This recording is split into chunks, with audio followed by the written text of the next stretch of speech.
fellas, we're back at it again with Charlotte's Web. Today we're going to read chapter 20. I know, chapter 20. We've read the entire book almost of Charlotte's Web, and I'm so glad that you all have been attentive and you've been answering your assignments and been doing a great job finding that text evidence to support your big ideas. Just like yesterday, we're going to answer 2 focus questions. And our focus question today is, how has Fern changed? We're going to look at page 156, and we're going to look at the dialogue between Fern and another character. Then, the second question you're going to answer, why does Wilbur faint? First time he fainted was because he knew he was going to be killed, or at least he thought he was going to be killed. But now, this time, there's a different reason why he faints, and we're going to read about that in chapter 20. So go ahead and open your PDF file to chapter 20 of Charlotte's Web, and you're going to start reading or following along with chapter 20, The Hour of Triumph. Remember, you're thinking about these 2 questions as we read. Special announcement, said the loudspeaker in a pompous voice. The management of the fair takes great pleasure in presenting Mr. Homer L. Zuckerman and his famous pig. The truck bearing this extraordinary animal is approaching the infield. Kindly stand back and give the truck room to proceed. In just a few moments, the pig will be unloaded in the special judging ring in front of the grandstand, where a special award will be made. Will the crowd please make way and let the truck pass? Thank you. Wilbur trembled as he heard the speech. He felt happy but dizzy. The truck crept along in slow speed. Crowds of people surrounded it, and Mr. Arable had to drive very carefully in order not to run over anybody. At last, he managed to reach the judge's stand. Avery jumped out and lowered his tailgate. I'm scared to death, whispered Mrs. Zuckerman. Hundreds of people are looking at us. Cheer up, replied Mrs. Arable. This is fun. Unload your pig, please, said the loudspeaker. All together now, boys, said Mr. Zuckerman. Several men stepped forward from the crowd to help lift a crate. Avery was the biggest helper of all. Tuck your shirt in, Avery, cried Mrs. Zuckerman, and tighten your belt. Your pants are coming down. Can't you see I'm busy, replied Avery in disgust. Look, said Fern, pointing. There's Henry. Don't shout, Fern, said her mother, and don't point. Can't I please have some money, asked Fern. Henry invited me to go to the Ferris wheel again, and I don't think he has any money left. He ran out of money. So I'm going to pause there, and we're going to look at that part again with that conversation between Fern and her mom about Henry Fussy. And this is going to help you figure out how has Fern changed. Remember, she's all about Wilbur in the beginning of the story. Now tell me how she's changed. I'm going to read that part again. Look, cried Fern, pointing. There's Henry. Don't shout, Fern, said her mother, and don't point. Can't I please have some money, asked Fern. Henry invited me to go to the Ferris wheel again, and I don't think he has any money left. He ran out of money. Mrs. Arable opened her handbag. Here, she said. Here is 40 cents. Now don't get lost, and be back at our regular meeting place by the pig pen very soon. Now I want you to think about how has Fern changed. Remember, she was all about Wilbur. Now something has happened to make her change. And I want you to write that in your seesaw activity post. Fern raced off, ducking and dodging through the crowd in search of Henry. The Zuckerman pig is now being taken from his crate, boomed the voice on the loudspeaker. Stand by for an announcement. Templeton crouched under the straw at the bottom of the crate. What a lot of nonsense, muttered the rat. What a lot of fuss about nothing. Over in the pig pen, silent and alone, Charlotte rested. Her 2 front legs embraced the egg sack. Charlotte could hear everything that was said on the loudspeaker. The words gave her courage. This was her hour of triumph. As Wilbur came out of the crate, the crowd clapped and cheered. Mr. Zuckerman took off his cap and bowed. Larry pulled his big handkerchief from his pocket and wiped the sweat from the back of his neck. Avery knelt in the dirt by Wilbur's side, busily stroking him and showing off. Mrs. Zuckerman and Mrs. Arable stood by the running board of the truck. Ladies and gentlemen, on the loudspeaker, we now present Mr. Homer L. Zuckerman's distinguished pig, The fame of this unique animal has spread to the far corners of the earth, attracting many vulnerable tourists to our great state. Valuable tourists to our great state. Many of you will recall that never be to forgotten day last summer when the writing appeared mysteriously on the spider's web in Mr. Zuckerman's barn, calling attention to all and sundry to the fact that this pig was completely out of the ordinary. This miracle has never been fully explained, although learned men have visited the Zuckerman pig pen to study and observe the phenomenon. In the last analysis, we simply know that we're dealing with the supernatural forces here, and we should feel all proud and grateful. Are they really dealing with supernatural forces? No, they're just looking at the words that Charlotte spelled in her web.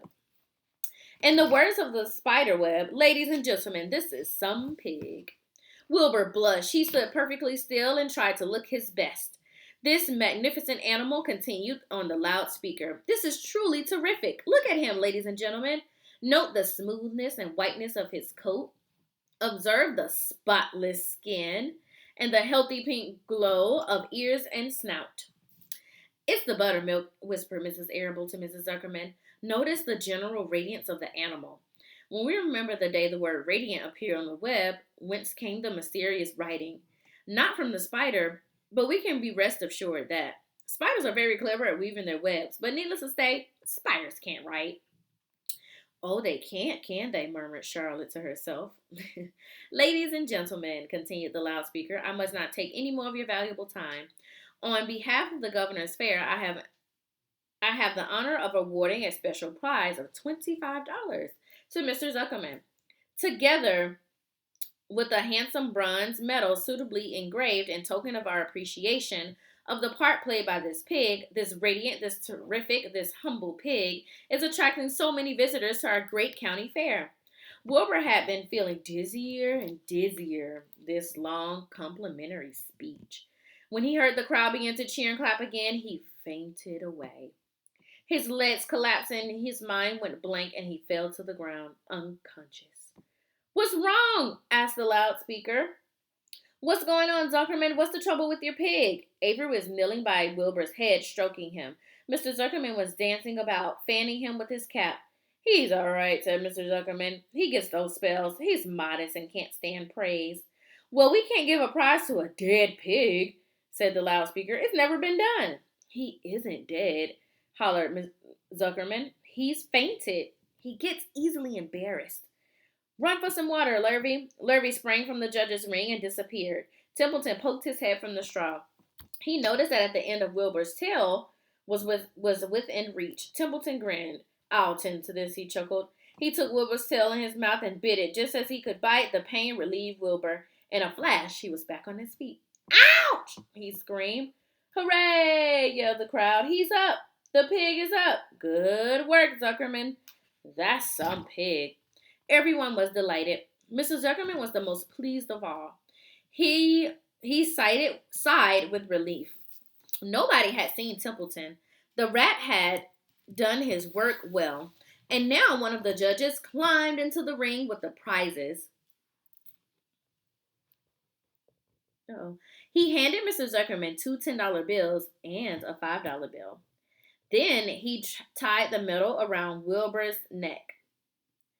Then he shook hands with Mr. Zuckerman while Wilbur blushed.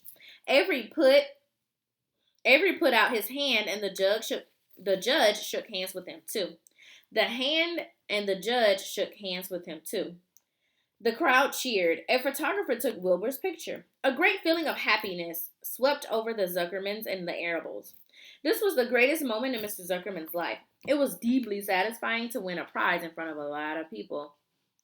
As Wilbur began shoved back into the crate, Lurvy came charging through the crowd carrying a pail of water. His eyes had a wild look. Without hesitating a second, he dashed at the water at Wilbur and his excitement missed his aim and the water splashed all over Mr. Zuckerman and Avery. They got soaking wet. For goodness sake, bellowed Mr. Zuckerman, who was really drenched. What ails you, Lurvy? Can't you see this pig is all right? You asked for water, said Lurvy meekly. I didn't ask for a shower bath, said Mr. Zuckerman. The crowd roared in laughter. And finally, Mr. Zuckerman had a laugh too. And of course, Avery was tickled to find himself so wet and immediately started to act like a clown. He pretended that he was taking a shower bath, and he made faces and danced around and rubbed imaginary soap under his armpits. Then he dried himself off with an imaginary towel. Avery, stop it, cried his mother. Stop showing off. But the crowd loved it. Avery heard nothing but the applause. He had been he liked being a clown in a ring, with everybody watching it in front of the grandstand. When he discovered that there was a little water left in the bottom of the pail, he raised the pail high in the air and dumped the water on himself and made faces. The children in the grandstand screamed with appreciation. At last, things calmed down. Wilbur was loaded into the truck. Avery was led from the ring by his mother and placed on the seat of the truck to dry off. The truck, driven by Mr. Arable, crawled slowly back into the pig pen. Avery's wet trousers made a big wet spot on the seat. And that is the end of chapter 20.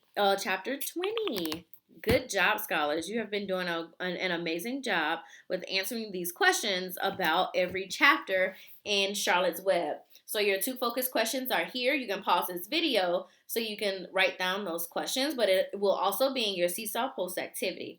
Don't forget to use race. Restate the question, answer the question, cite text evidence, use those quotation marks and the page number, and then explain your answer. All of your answers can be found in chapter 20. How has Fern changed? We already know that answer is on page 156. Then you need to see, why did Wilbur faint? Can't wait to see your work.